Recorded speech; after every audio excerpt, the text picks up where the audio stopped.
Selamat siang semuanya. Semoga dalam keadaan yang sehat. JCL ME dan MN. Wow, duo JCL ini cukup membuat saya kaget dengan kualitas audionya. Terutama tuningannya yang cukup beda dengan IM di bawah 100 ribuan lainnya. Awalnya saya nggak punya ekspektasi apa-apa buat IM JCL ini. Malahan saya baru tahu ada IM buatan JCL. Soalnya yang saya tahu hanya kabel, dongle DAC, dan earbud. Sebelumnya makasih banyak nih buat Yankee Official Shop yang udah ngasih unit reviewnya. Buat teman-teman yang mau beli duo JCL ini bisa cek linknya di deskripsi video ini ya. Oke, di video ini keduanya akan saya bandingkan. Juga akan ada perbandingan dengan AK6 Pro, MT1, EDX Pro, dan CCA CRA. Jadi langsung saja simak ulasan selengkapnya.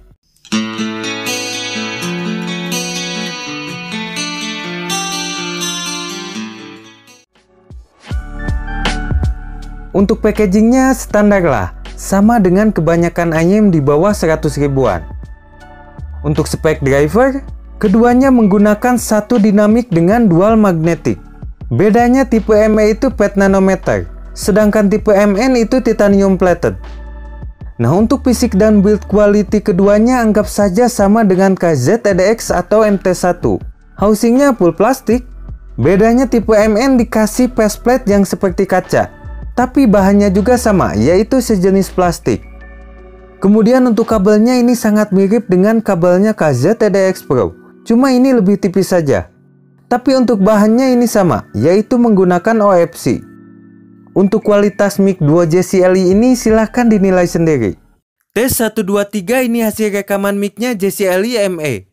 Tes 123 ini hasil rekaman micnya JCL MN. Nah, untuk fitting duo JCL ini sama dengan AK6 Pro, EDX, atau MT1. Gak ada masalah untuk telinga saya, dan nyaman buat dipakai lama-lama.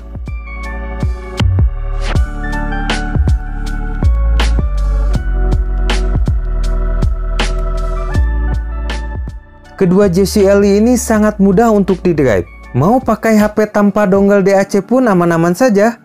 Namun sedikit ada noise jika dipasangkan ke HP jadul. Contohnya Xiaomi Redmi 4P. Tapi di Mi 8 Lite atau di dongle DAC Epani, Abigail, atau juga di DAP Hibis saya, ini aman-aman saja, gak ada noise. Oke, masuk ke kualitas audionya. Keduanya punya tona yang bisa dibilang mild pitch. Nah, untuk JCL ME lebih warm, lebih fun, dan bassnya agak di-boost. Sedangkan JCL MN lebih balance dibanding tipe ME dan sedikit lebih bright. Nah, untuk kuantitas bassnya yang tipe ME lebih gede, lebih boomy, dan sedikit lebih fancy.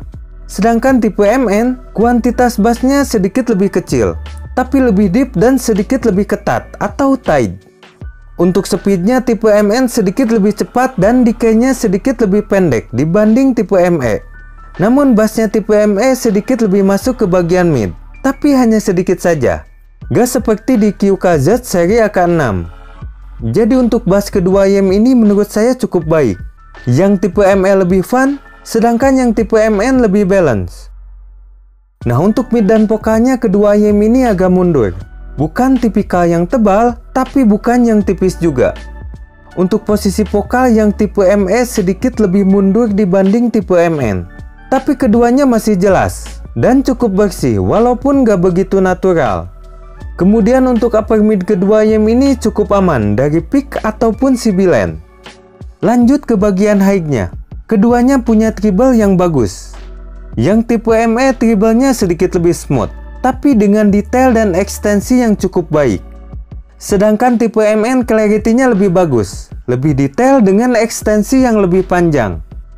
Kemudian tone treble kedua IM ini cukup natural. Gak ada kesan metalik, kasar, ataupun nusuk. Untuk teknikalitasnya tipe MN sedikit lebih baik dibanding tipe ME. Terutama di bagian soundstage dan separasinya. Keduanya punya build quality yang 11-12 lah. Bedanya kabel AK6 Pro bisa dilepas. Dan kualitas mic AK6 Pro sedikit lebih baik. Nah, untuk kualitas audionya keduanya punya tipikal yang hampir sama. Namun tonal AK6 Pro sedikit lebih gelap dan lebih pitch shape.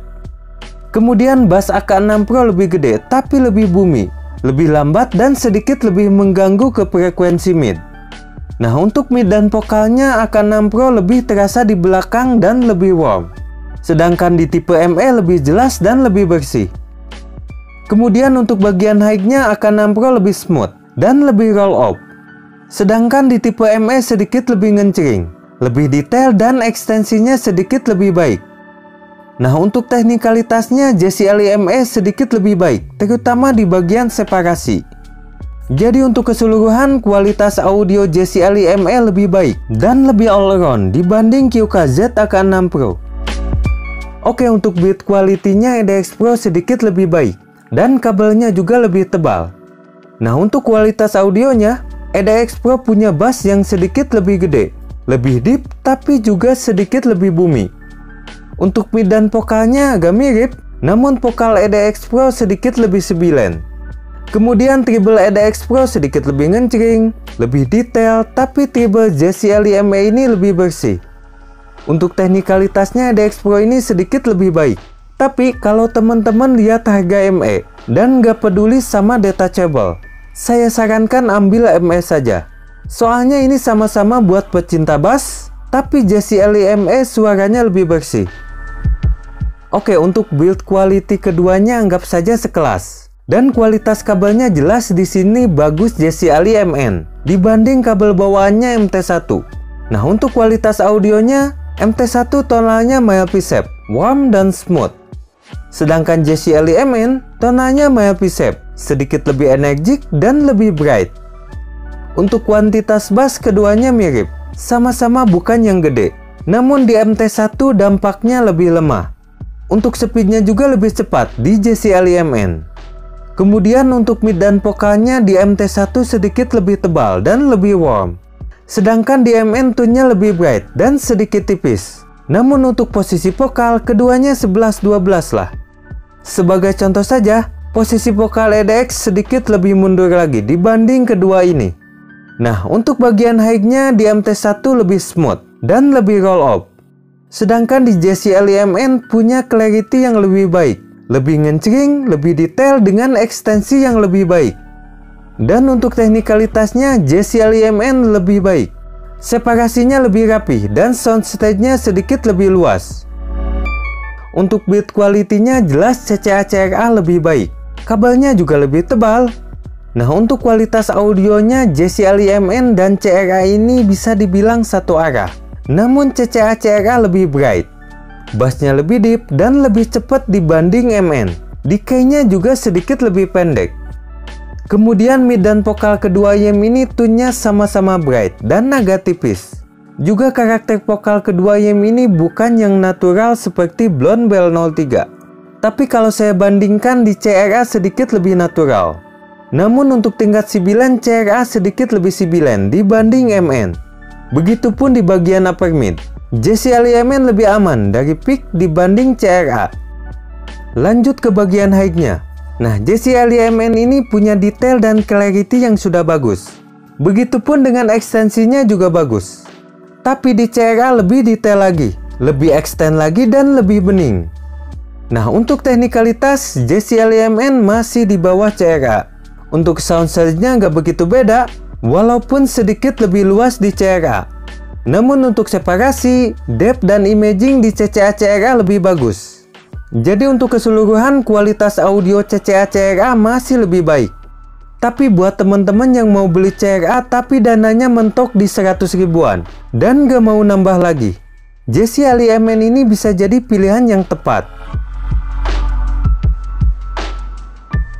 Oke, kesimpulannya buat teman-teman yang lagi nyari ayam di bawah 100 ribuan dan gak suka sama KZ EDX yang V-shape atau MT1 yang kurang detail. Nah, JCL MN ini bisa jadi pilihan yang sangat tepat.